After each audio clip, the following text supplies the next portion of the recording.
اللہ اکبر۔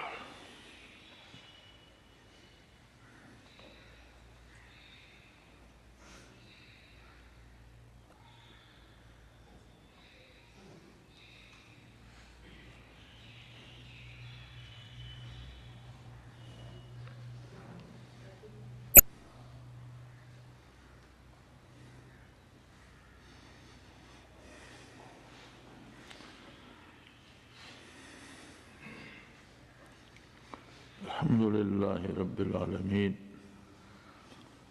والصلاة والسلام علی حبیبہ محمد وآلہ وصحبہ اجمعین۔ اعوذ باللہ من الشیطان الرجیم، بسم اللہ الرحمن الرحیم۔ لا تجعلوا دعاء الرسول بینکم کدعاء بعضکم بعضا قد یعلم اللہ الذین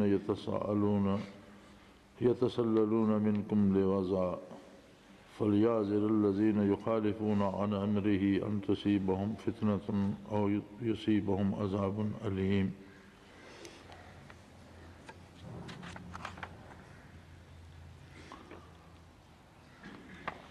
اللہم سبحانک لا علم لنا الا ما علمتنا انک انت العلیم الحکیم۔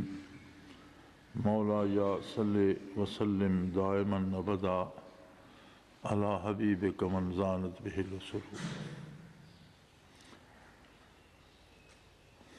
ہمارے زمانے کا سب سے بڑا مسئلہ بدامنی ہے، اور یہ بدامنی کسی ایک جگہ نہیں ہے۔ عجیب بات یہ ہے کہ یہ روئے زمین کے تمام ممالک کو اپنے حصار میں لیے ہوئے ہے۔ دنیا کے کسی ملک میں بھی امن نہیں ہے۔ یہ الگ بات ہے کہ کہیں بدامنی کم ہے اور کہیں زیادہ۔ دنیا کی ہر ملک کی ہر حکومت اس کا سدباب کرنے میں لگی ہوئی ہے، لیکن طب کا ایک قاعدہ ہے، اور میڈیکل میں بھی ایلوپیتھی میں بھی وہی استعمال ہوتا ہے کہ پہلے یہ تلاش کیا جائے کہ مرض کا سبب کیا ہے۔ دو آدمیوں کو بخار ہوتا ہے اور دونوں کو بخار ہے، لیکن دونوں کے بخار کے اسباب الگ ہو سکتے ہیں، تو دونوں کا علاج الگ ہوگا، یعنی جو سبب ہے اس کا تدارک کیا جائے گا۔ یہ ضروری نہیں کہ ایک ہی دوا دونوں کو دی جائے۔ اسی طرح بدامنی تو ایک سی ہے، لیکن شاید اسباب الگ ہوں۔ منکرین اور عالم کفر میں صورتحال مختلف ہے، اور ہماری یہ میں تو کہوں گا کہ ہماری کم علمی ہے کہ ہم سب کو اپنے اوپر قیاس کر لیتے ہیں۔ کافر کافر ہے اور اس کی شرائط کچھ اور ہے، اس کے لیے احکام بھی اور ہیں، حدود بھی اور ہیں، اور یہ بھی طے ہے کہ کفر میں کبھی سکون نہیں ہو سکتا۔ لہذا کافر ملکوں میں اور کافر اقوام میں اگر رشتوں کا پاس نہیں ہے تو کوئی بڑی بات نہیں۔ اگر فرد کو فرد سے الفت نہیں ہے یا کوئی دوسرے کے لیے ایثار نہیں کرتا تو کوئی بڑی بات نہیں۔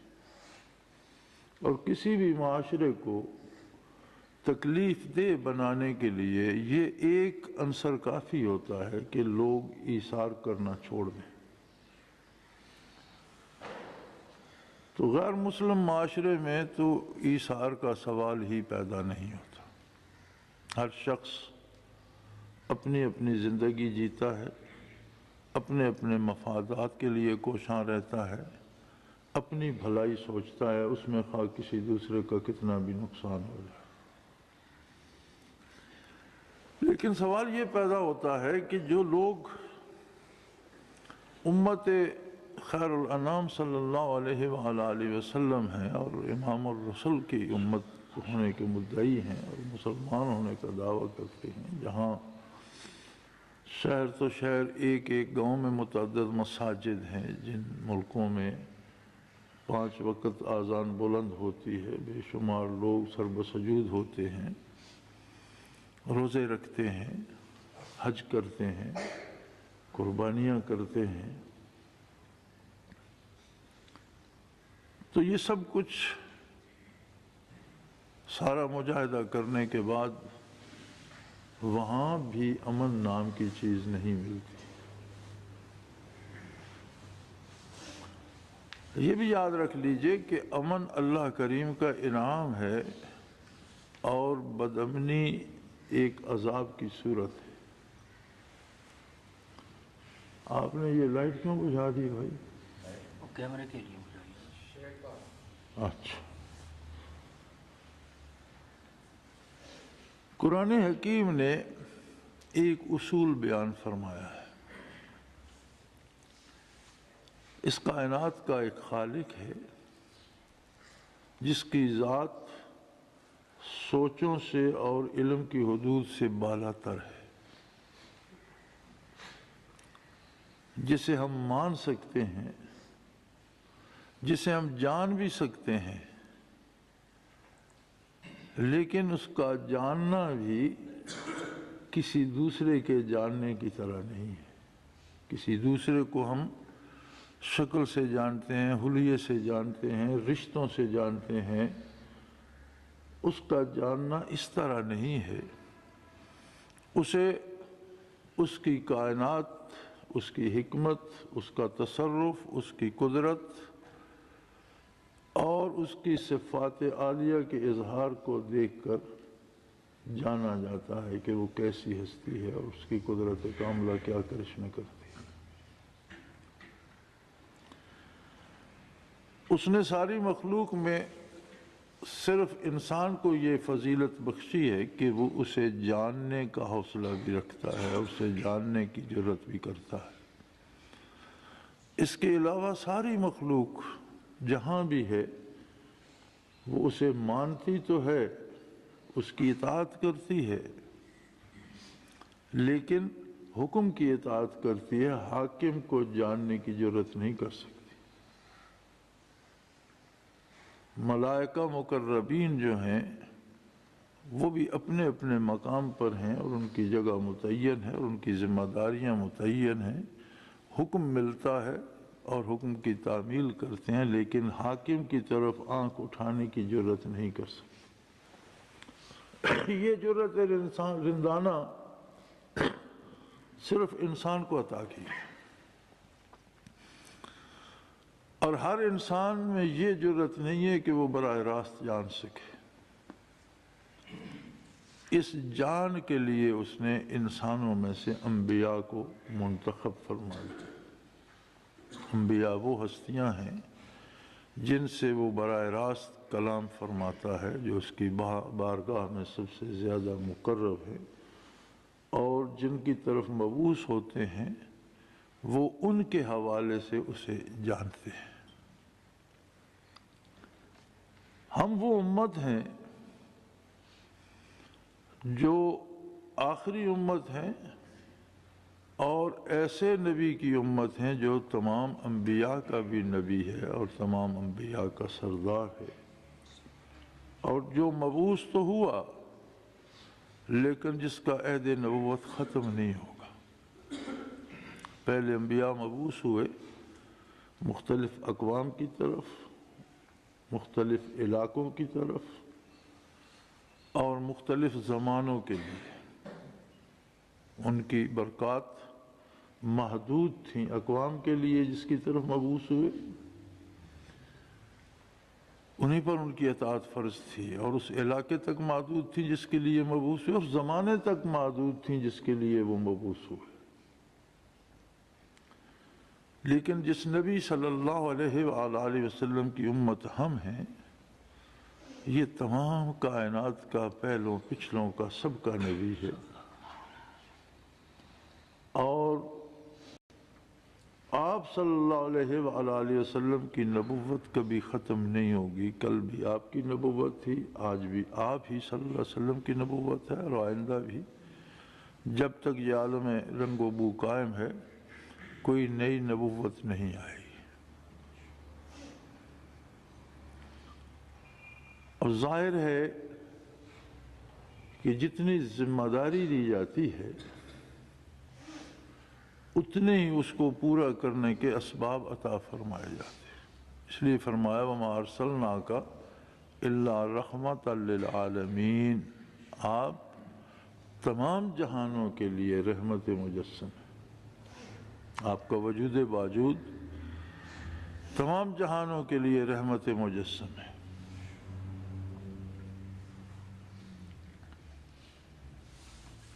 تو ارشاد فرمایا، یہ آیات مبارکہ 18ویں پارے میں سورہ نور میں ہیں، لا تجعلوا دعاء الرسول بینکم کدعاء بعضکم بعضا،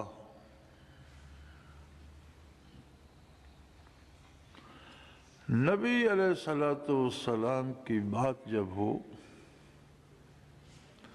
یا آپ حضور اکرم صلی اللہ علیہ وسلم کی خدمت عالیہ میں کچھ عرض کرنا چاہو تو وہ بے تکلفی بات میں نہیں ہونی چاہیے جو تمہاری آپس میں ایک دوسرے کے ساتھ ہے۔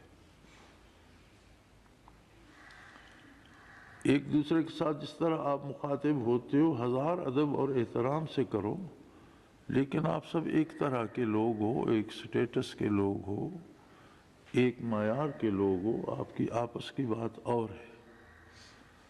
لیکن محمد الرسول اللہ صلی اللہ علیہ وآلہ وسلم وہ ہستی ہیں جو سارے جہانوں کے لیے اللہ کی رحمت ہیں، اور جو سارے جہانوں کا واحد وسیلہ ہیں وصول الہی کا۔ تو جب آپ صلی اللہ علیہ وسلم کی بات ہو تو اس میں آپ کی شان اور آپ کی منزلت اور آپ کا مقام مد نظر رہے، اور یہ خیال رہے کہ کس بارگاہ میں لب کشائی کر رہا ہوں۔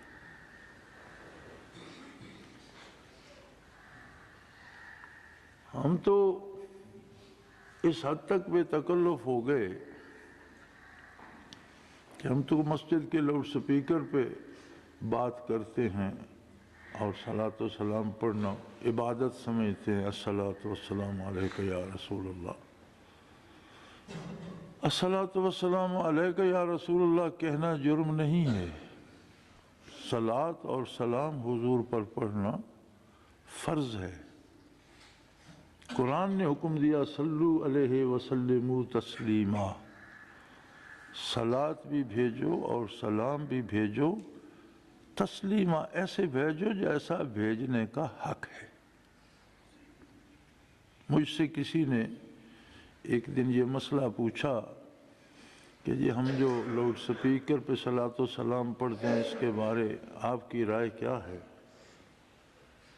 تو میں نے اسے کہا کہ تمہارا گھر مسجد سے کتنے دور ہے، آواز پہنچتی ہے؟ کہنے لگا جی پہنچتی ہے۔ تو میں نے کہا ایک دن مسجد کے سپیکر سے اپنے والد گرامی کو سلام بھیجنا اور مسجد میں زور زور سے کہنا کہ ابا جی السلام علیکم 5 منٹ کہتے رہنا، تو میں جانے کی ضرورت نہیں پڑے گی، ابا جی مسجد میں پہنچ جائیں گے اور مسئلہ سمجھا دیں گے، تمہیں گھر جانے کی ضرورت نہیں پڑے گی، تم پڑھتے رہنا اور وہ سن کر خود ہی آ جائیں گے اور تمہیں مسئلہ سمجھا دیں گے۔ تو اگر کسی والد کو بیٹا وہاں سے پکار کر کہے تو وہ سمجھتا ہے کہ میرے ساتھ گستاخی کر رہا ہے، تو اس بارگاہ عالی میں آپ اس بے تکلفی سے چلاتے ہیں۔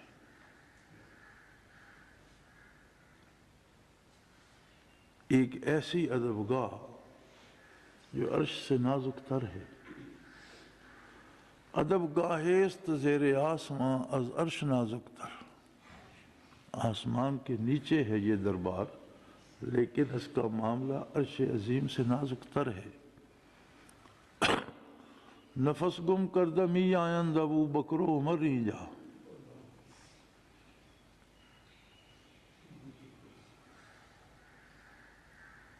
شاعر نے تو کہا تھا جنید و بایزید ہیں جا، لیکن میں اس میں تصرف کیا کرتا ہوں کہ جنید و بایزید کی اس بارگاہ میں کیا حیثیت ہے، پرے کا بھی نہیں،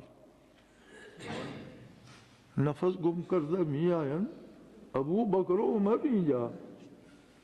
وہ ہستیاں جنہوں نے عالم کفر پہ لرزہ طاری کر دیا، جب اس بارگاہ کی طرف رخ کرتی ہیں تو ان کے چہرے سے پسینہ چھوٹ جاتا، رنگت سفید پڑ جاتی ہے، آواز نکلتی نہیں۔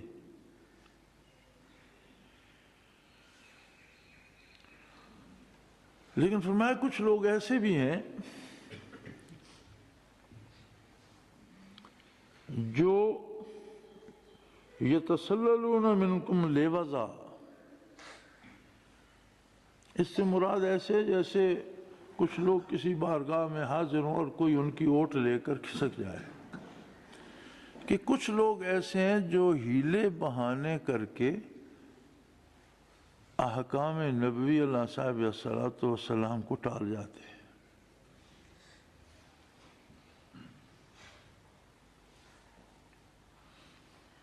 فرمایا قد یعلم اللہ الذین، ایسے لوگوں کو اللہ بہت خوب جانتا ہے اور وہ دیکھ رہا ہے کہ کس کے دل میں کتنا ادب و احترام ہے، کون کس خلوص سے بارگاہ عالی میں حاضر ہوتا ہے اور کون رسمی طور پر حاضر ہوتا ہے اور اپنا کردار اپنی مرضی کا رکھتا ہے، کام وہ کرتا ہے جو اپنی پسند کے ہوں، اور کلمہ رسول اللہ صلی اللہ علیہ وسلم کا پڑھتا ہے، لوگوں کے پیچھے چھپ کے نکل جاتا ہے۔ جیسے آج ہمارا طریقہ ہے، ہمیں پتہ ہوتا ہے کہ یہ کام ناجائز ہے، لیکن ہم کہیں نہ کہیں سے فتویٰ لینا چاہتے ہیں، یعنی کسی کے پیچھے کھڑے ہو جائیں۔ میری ڈاک میں کل بھی ایک خط تھا کہ مجھے ضرورت ہے، اگر آپ اجازت دیں تو میں بینک سے سود لے لوں۔ میں نے اس خط کا جواب نہیں دیا، بہت سے خطوں کے جواب دیا اور اس کا نہیں دیا۔ کیسی عجیب بات ہے، ایک چیز شریعت میں حرام ہے اور آپ چاہتے ہیں میرے نام لگا کر وہ آپ کھانا چاہتے ہیں، کیسی عجیب بات ہے۔ آپ کو پتہ ہے سود حرام ہے، بات ختم ہو گئی۔ قرآن نے حرام کر دیا، حرام ہے، نبی کریم صلی اللہ علیہ وسلم کے عمل سے حرام ہے۔ جب آیت نازل ہوئی تو حضور نے بیت اللہ شریف میں اعلان فرمایا کہ آج سے سود حرام ہے اور جتنے سود ہیں وہ آج سے معاف کیے جاتے ہیں، جس کسی نے رقم دی ہے وہ اپنی اصل لے سکتا ہے، سود نہیں لے سکتا، بات ختم ہو گئی۔ اب میں کون ہوتا ہوں کہ میں آپ کو لکھوں جی آپ ضرور لے لیں؟ یہ بات لکھنے والا بھی جانتا ہے، لیکن وہ چاہتا ہے کہ کسی کے پیچھے آڑ میں آ کر حضور کی نافرمانی کر لوں۔ یہی بات قرآن یہاں بتا رہا ہے، قد یعلم اللہ الذین یتسللون منکم لیوزا، اللہ ایسے لوگوں کو جانتا ہے جو کسی کی پیچھے چھپ کر محمد رسول اللہ کی نافرمانی کرتے ہیں، آپ کی بارگاہ سے کھسک جاتے ہیں۔ مراد یہ ہے کہ حضور کی نافرمانی کرتے ہیں۔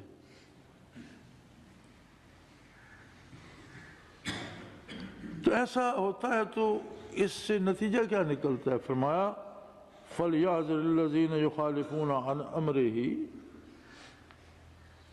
جو اس کے حکم کی اور احکام کی خلاف ورزی کرتے ہیں انہیں اس بات سے ڈرنا چاہیے ان تصیبہم فتنہ، کہ ان پر کوئی مصیبت نازل ہوگی،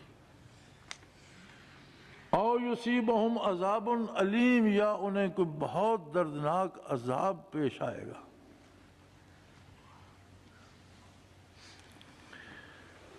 اب ہم سب کو یہ فکر تو ہے، حکومت کو بھی ہے، حکمرانوں کو بھی ہے، عوام کو بھی ہے، ہر کوئی نالاں ہے کہ بدامنی ہے، بے اطمینانی ہے، قتل و غارت گری ہے، لوٹ مار ہے، جان مال آبرو کا تحفظ نہیں ہے۔ لیکن اگر ہم اپنے کردار کو دیکھیں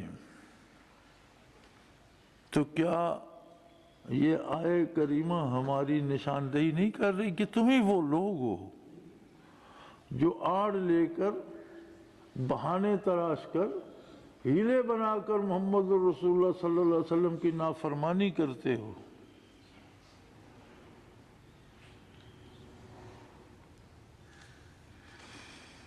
تو تمہارا کیا خیال ہے کہ اس کے جواب میں تم پر پھول برسیں گے؟ نہیں، بلکہ اس بات سے ڈرو ان تصیبہم فتنہ کہ ایسے لوگوں پر کوئی مصیبت نازل ہو جائے، بلکہ مصیبت کیا، ڈرنا اس بات سے چاہیے کہ اللہ کے عذاب کی گرفت میں نہ آ جائے۔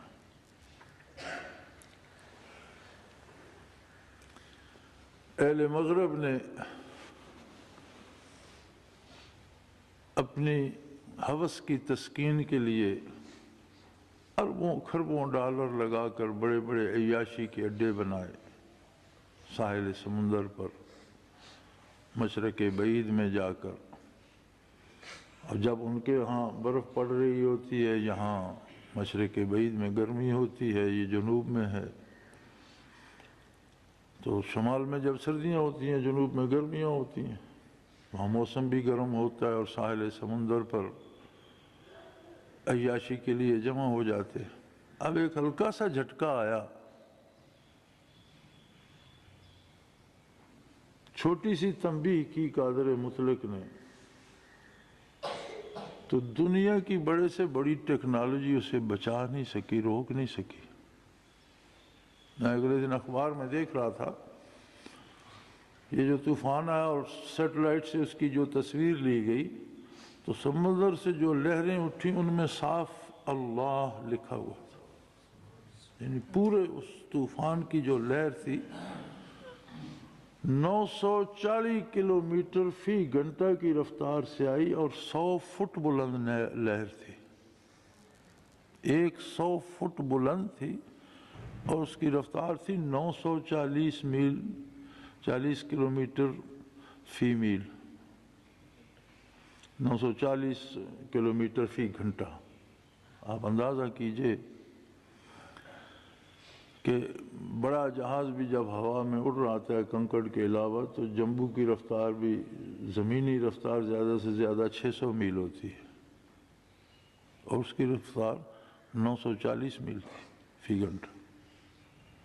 ہر چیز کو تہس نہس کر گئی۔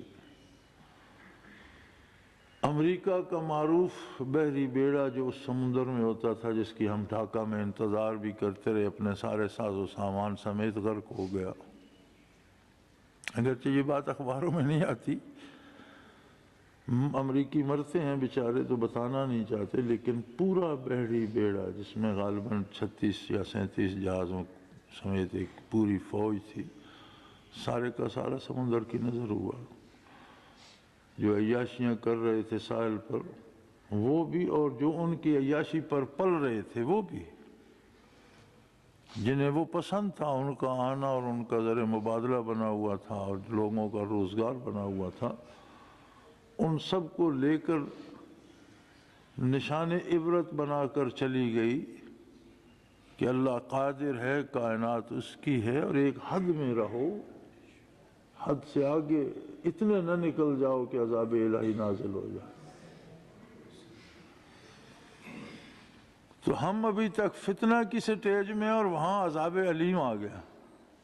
فرمایا 2 درجے ہیں، اگر محمد الرسول اللہ کے ساتھ ان کی عظمت کو مد نظر رکھ کر خطاب نہیں کرو گے، بے تکلفانہ زندگی گزارو گے، پرواہ نہیں کرو گے کہ کیا ہوا، حضور نے حکم دیا تو کوئی بات نہیں، اگر ایسا کرو گے ان تصیبہم فتنہ، تو پھر تم پر مصیبتیں نازل ہوں گی، اور یصیبہم عذاب علیم، یا پھر ایسے لوگوں پر دردناک عذاب آئے گا۔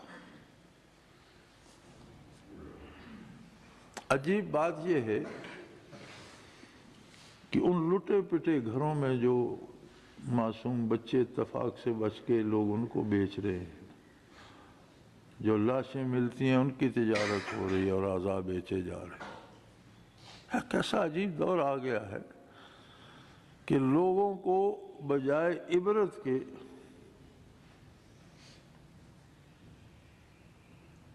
وہ موہنجو داڑو کے انہوں نے پرانے کھنڈرات کھودے، اور پھر وہ بڑا میوزیم بنا، اور وہ تو اس پر انور مسعود کا ایک قطعہ تھا، اس کا پہلا شعر تو مجھے یاد نہیں، دوسرا شعر یہ تھا کہ عبرت کی ایک چھٹانک برآمد نہ ہو سکی، کلچر نکل پڑا ہے ٹنوں کے حساب سے۔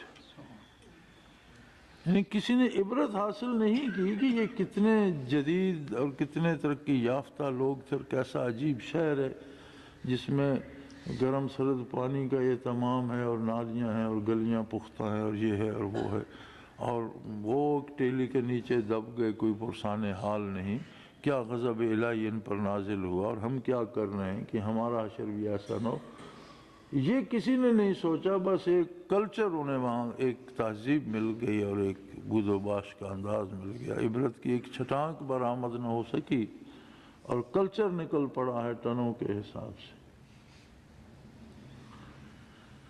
تو مسلمان ہونے کا مطلب یہ نہیں ہے کہ ہم نام سے خود کو مسلمان کہہ دیں یا زبانی کلمہ پڑھ دیں یا کبھی فرصت ملی نماز پڑھ لی کبھی نہ پڑھی، بلکہ اسلام آپ کے ہر لمحے کی نگرانی کرتا ہے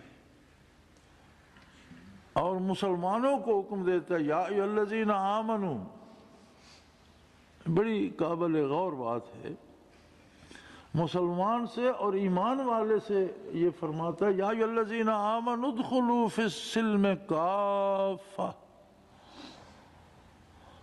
اے ایمان والو، اے وہ لوگوں جو ایمان کا دعویٰ رکھتے ہو، آدھا تیتر اور آدھا بٹیر مت بنو، نام اسلام کا ہو، کلمہ اسلام کا پڑھتے ہو اور پھر کام وہ کرتے ہو جو کافر کے ہیں، اس طرح نہیں چلے گا۔ ادخلوا فی السلم کافہ، پورے کے پورے اسلام میں داخل ہو، مرنا جینا، دوستی دشمنی، کاروبار، شراکت، آنا جانا، میل ملاپ، ہر چیز پر اسلام کی چھاپ لگی ہوئی اور پتہ چلے کہ یہ مسلمان ہے۔ حضرت رحمت اللہ تعالیٰ علیہ فرمایا کرتے تھے کہ اگر صحابہ میں سے کسی کو دنیا میں واپس بھیج دیا جائے اور ہمیں دیکھ کر وہ پریشان ہو جائے گا کہ یہ پاگل ہیں کہ یہ خود کو مسلمان کہتے ہیں، اور ہم اسے دیکھ کر یہ سوچیں گے کہ یہ پاگل ہے، ایسے مسلمان ہوتے ہیں، ہم میں اور اسلام میں اتنا فاصلہ ہے۔ تو جو کوئی امن کا خواہاں ہے، جو چاہتا ہے کہ ہم بدامنی سے نکلیں، ہم اس فتنے سے نجات پائیں اور عذاب علیم کی طرف نہ بڑھیں بلکہ اس سے بچنے کی کوشش، اس کے آگے عذاب علیم ہے، تو اسے کم از کم یہ تو چاہیے کہ اپنے آپ کو تو اسلام کا پابند کر لے۔ ہماری یہ بھی ایک مصیبت ہے، ہم میں سے ہر بندہ واعظ بھی ہے، ناصح بھی ہے دوسروں کے لیے، ناقد بھی ہے دوسروں کے لیے۔ ہم تنقید کرتے ہیں کہ فلاں کی اتنی بڑی داڑھی ہے، اس نے جھوٹ بولا، ہم تنقید کرتے ہیں کہ فلاں حج کرنے گیا تھا لیکن اپنے بزنس کرتا رہا اور ارکان بھی ادا نہیں کیے، ہم تنقید کرتے ہیں کہ فلاں نے اتنے حج کیے ہیں، دکان پر بیٹھتا ہے تو لوگوں کو لوٹ لیتے، یہ ساری باتیں ہم کرتے ہیں، لیکن اگر ہم فلاں کو چھوڑ دیں، اپنے آپ سے بات کریں کہ میں کیا کرتا ہوں، تو بہت سا کام ہو سکتا ہے۔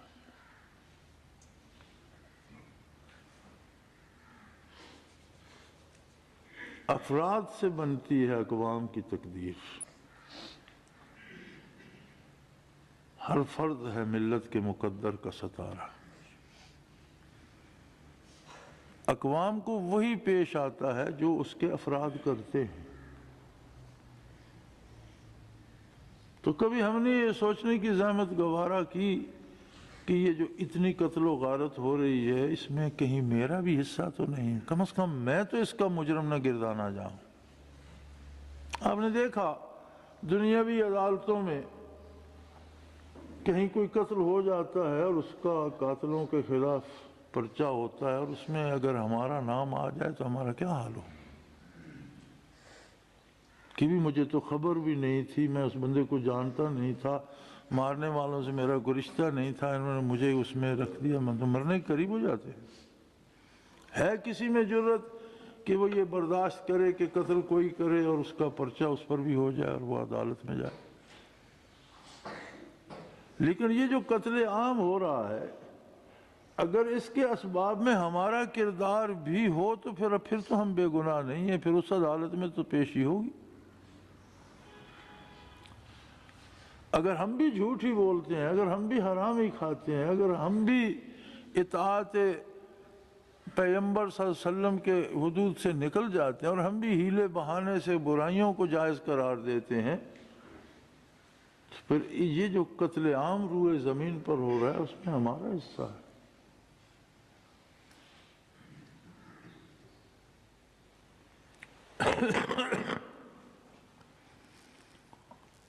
افغانستان میں ایک اسلامی ریاست بنی جسے شرعی حدود پر جس کی بنیاد رکھی گئی۔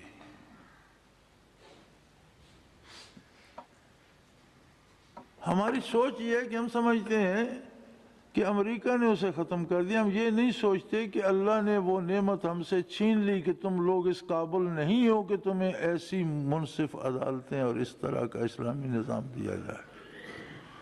تم اس قابل ہو کہ تم پر ظالم اور جابر حاکم مسلط کیے جائیں جو صبح شام تمہاری ٹھکائی کریں، جو تمہیں بھوکا رکھیں اور خود عیش کریں، جو تمہیں نیلام کریں، بیچیں اور کھائیں۔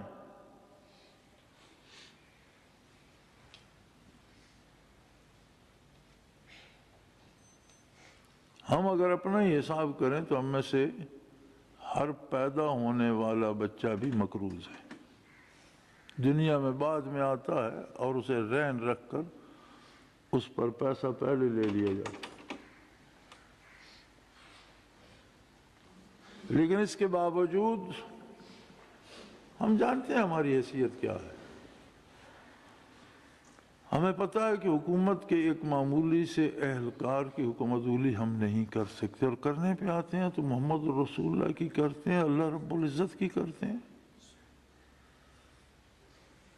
یہ تو اس کا کرم ہے، اس کی عطا ہے کہ وہ پھر برداشت کیے جاتا ہے، ہمیں روزی دیے جاتا ہے، ہمیں فرصت دیے جاتا ہے، لیکن دن میں 5 دفعہ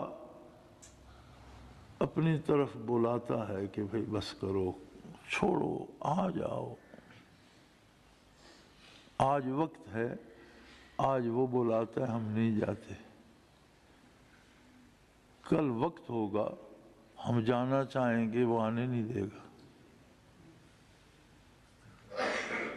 اور یہ جو شمار لوگ نماز ادا نہیں کرتے، آپ یہ نہ سمجھیں کہ وہ بڑے دلیر ہیں نہیں کرتے، اصل بات یہ ہے کہ وہ سجدہ کرنے کی توفیق بھی نہیں دیتا، راندہ درگاہ کر دیتا ہے، اور اگر بات بڑھتی جائے تو پھر ایمان تک سلب ہو جاتا ہے اور لوگ ایک نیا فرقہ ایجاد کر کے کھڑے ہو جاتے ہیں۔ ہر گھر میں اب 5 فرد ہیں تو 5 افراد کا الگ الگ فرقہ ہے، یہ اتنی فرقہ بندی کہاں سے آ گئی؟ یہ ساری کٹی ہوئی پتنگیں ہیں۔ جب ایمان سلب ہو جاتا ہے تو پھر جس فرقے میں اس کا جی چاہے چلا جائے۔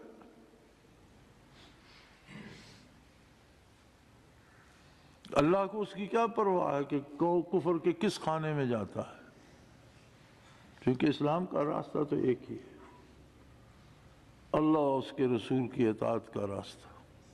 اب اس سے جہاں بھی کوئی باہر نکلے گا، جس طرف بھی نبی کریم صلی اللہ علیہ وآلہ وسلم نے ایک خط کھینچا زمین پر، پھر اس میں سے بہت سے خطوط دائیں بائیں نکال دیے۔ آپ صلی اللہ علیہ وسلم نے فرمایا یہ جو راستہ ہے یہ اسلام ہے۔ اب اس سے جتنے خط دائیں نکل گئے بائیں نکل گئے، اسلام سے نکل گئے، آگے کہاں جاتے ہیں یہ اللہ کی مرضی۔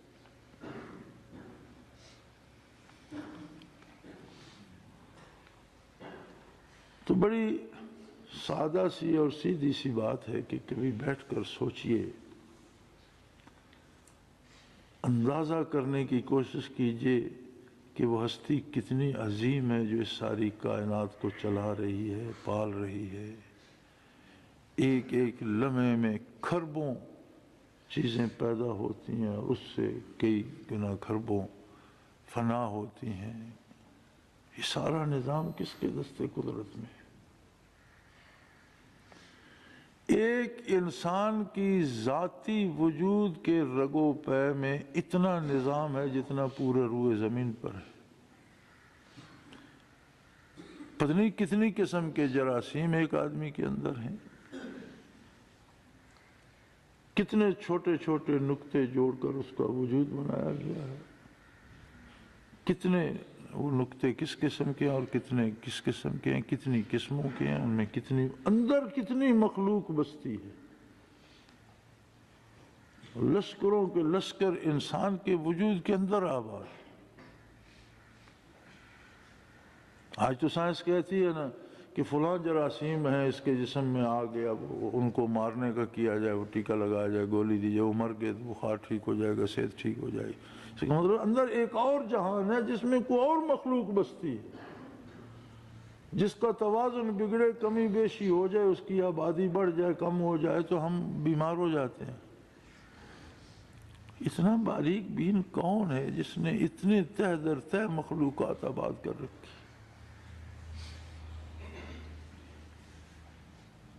اور اس کی بارگاہ میں رابطے کا ایک ہی ذریعہ ہے، فقط ایک، محمد رسول اللہ صلی اللہ علیہ وآلہ۔ وہ ہستی کتنی عظیم ہے، زندگی کا کوئی لمحہ ایسا نہ ہو جس میں بندہ اس پر درود و سلام نہ بھیج رہا ہے، اور پھر بھی زندگی کم پڑ جائے گی اور صلاۃ و سلام کا حق ادا نہ ہوگا۔ اور وہاں صلاۃ و سلام بھیجنے کا بھی ایک ادب ہے۔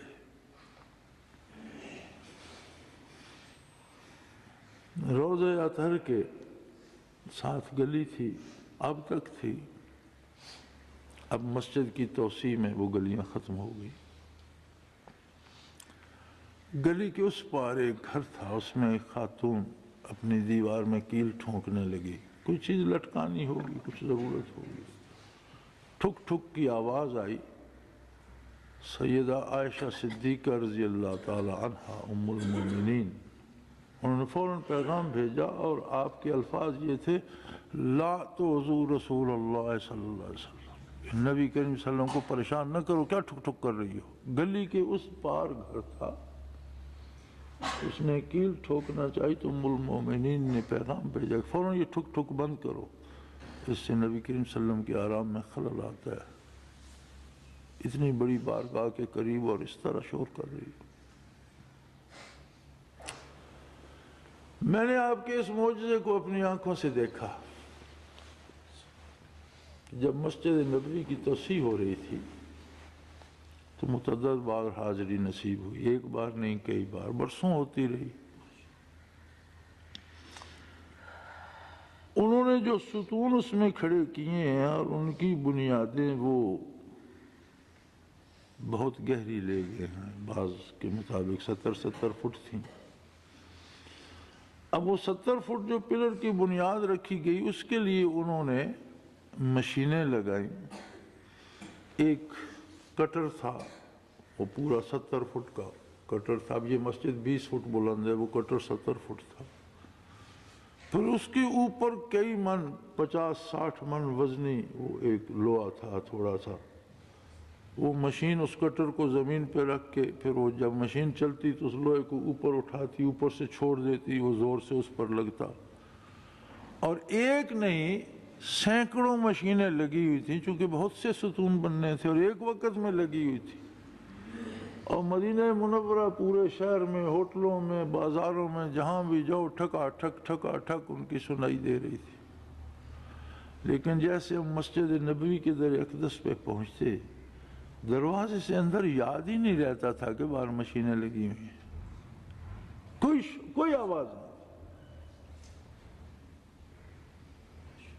اور بے شمار دوستوں نے دیکھا ہوگا اور شاید کسی نے نوٹ کیا یا نہیں کہ سارا بے ہنگم شور مسجد نبوی سے باہر تھا۔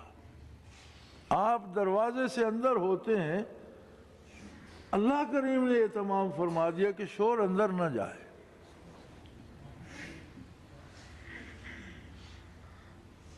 اور اندر کوئی شور نہیں تھا، بلکہ یاد نہیں رہتا تھا کہ باہر مشینیں لگی ہوئی ہیں۔ بارگاہ عالی میں ہماری عادت تھی جس طرف پائے مبارک ہیں اس طرف ہم جا کر بیٹھ جاتے، اور پھر جو جتنا وقت اللہ نے نصیب میں لکھا ہوتا بیٹھے رہتے، نماز پڑھ کے آ جاتے۔ تو جیسے باہر نکلتے تو یاد آ جاتا کہ ایک عالم ہی اور ہے اور ٹھکا ٹھک مشینیں لگی ہوئی ہیں، لیکن مسجد کے دروازے کے اندر جس قادر مطلق نے اس شور کو روک رکھا ہے، یہ شور جو آپ سپیکروں پہ کرتے ہیں اسے جانے دے گا؟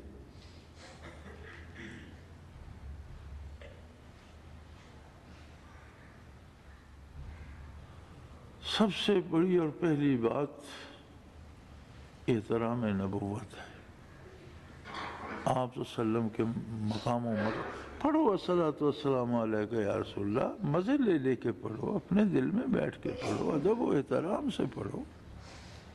تمہاری آواز کی بلندی سے تو وہ نہیں سنیں گے، انہیں اللہ نے جو طاقت دی ہے اس سے سنیں گے، اللہ وہاں تک بات پہنچائے گا۔ اللہ نے ایسے فرشتے مقرر کر دیے ہیں کہ جہاں کوئی درود پڑھتا ہے وہ لے لیتے ہیں، اسے جنت کے خوبصورت ریشمی لفافوں میں، غلافوں میں اور خوبصورت ان میں ٹرے میں رکھ کر بادب جا کر پیش کرتے ہیں کہ یا رسول اللہ یہ فلاں جگہ سے فلاں نام کے بندے نے، فلاں کے بیٹے نے پیش کیا۔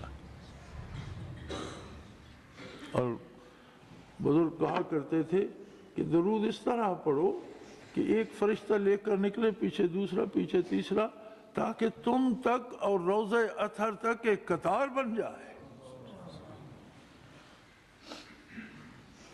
پڑھو بھائی، درود سے کون منع کرتا ہے؟ درود پڑھنا تو فرض ہے اور ہر مرض کا علاج ہے۔ نبی کریم صلی اللہ علیہ وسلم کی خدمت میں ایک صحابی حاضر ہوئے، عرض کی یا رسول اللہ میں نے وقت رکھا ہے کہ دن کا اتنا وقت جو ہے میں نے مختص کر لیا ہے کہ یہ صرف میں وظائف پڑھوں گا، اور اس میں 1/4 درود شریف پڑھتا ہوں اور باقی 3 حصے اس وقت کے جو ہے اس میں یہ پڑھتا ہوں، یہ پڑھتا ہوں، یہ وظیفہ پڑھتا ہوں، یہ پڑھتا ہوں۔ آپ صلی اللہ علیہ وسلم نے فرمایا کہ اگر درود بڑھا لو تو اچھا ہے۔ اس نے کہا یا رسول اللہ پھر آدھا وقت درود شریف پڑھوں اور آدھا وقت دوسرے وظائف پڑھوں۔ آپ نے فرمایا اور بڑھا لو تو اچھا ہے۔ یا رسول اللہ پھر وقت کے 4 حصے کرتا ہوں، 3 حصے درود شریف پڑھوں، 1 حصہ دوسرے وظیفے پڑھوں۔ فرمایا اور بڑھا لو تو اچھا ہے۔ عرض کہ یا رسول اللہ میں صرف درود شریف پڑھتا رہوں۔ فرمایا اگر ایسا کرو گے تو دنیا اور آخرت کی ہر مصیبت سے نجات پا جاؤ گے۔ کوئی دنیا کا کام اور کوئی آخرت کا کام ایسا نہیں ہے جو سدھر نہ جائے۔ درود شریف تو ایسا وظیفہ ہے۔ اور مجھ سے جب کوئی بھی خط لکھ کر پوچھے یا زبانی پوچھے کہ ذکر اور نماز اور فرائض کے علاوہ کیا کروں، تو میں کہتا ہوں درود شریف پڑھا کرو، چونکہ اس سے بڑا کوئی وظیفہ ہے ہی نہیں۔ چلتے پھرتے، اٹھتے بیٹھتے، آتے جاتے، ہر وقت درود پڑھتے رہو۔ رحمت الہی سے ایک رابطہ رہے گا، ہر مصیبت سے تحفظ رہے گا، قبر کے اندھیروں میں روشنی ہوگی، منکر نکیر کے سوالوں میں ہمت پیدا ہوگی جواب دینے کی، دوزخ سے بچائے گا اور جنت کا راستہ دکھائے گا۔ دنیا میں دنیاوی مصیبتوں سے ڈھال ہے، گھروں میں برکت ہوگی، کاروبار میں برکت ہوگی، خاندان میں برکت ہوگی، اصلاح ہوگی، لیکن اس ادب سے، اس یقین سے اور اس لذت سے پڑھو جو درود کا خاصہ ہے۔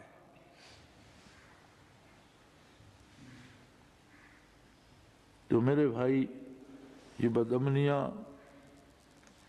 یہ دہشت گردیاں، یہ اللہ کا عذاب ہیں، اور رسول اللہ صلی اللہ علیہ وسلم کی نافرمانی کی وجہ سے ہیں۔ اس کا سبب دور کرو، حضور کی اطاعت اختیار کر لو، تو اللہ قادر ہے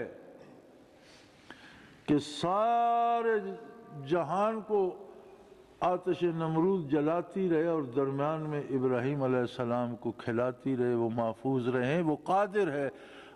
اگر کوئی سارا جہان بھی بدامنی کی لپیٹ میں آ جائے تو جو اللہ اور اللہ کے رسول کا اطاعت گزار ہے اس کے دل میں سکون ہی سکون ہوگا، اسے بدامنی متاثر نہیں کرے گی۔ جس طرح آتش نمرود میں ابراہیم علیہ السلام کے لیے تحفظ فراہم فرما دیا،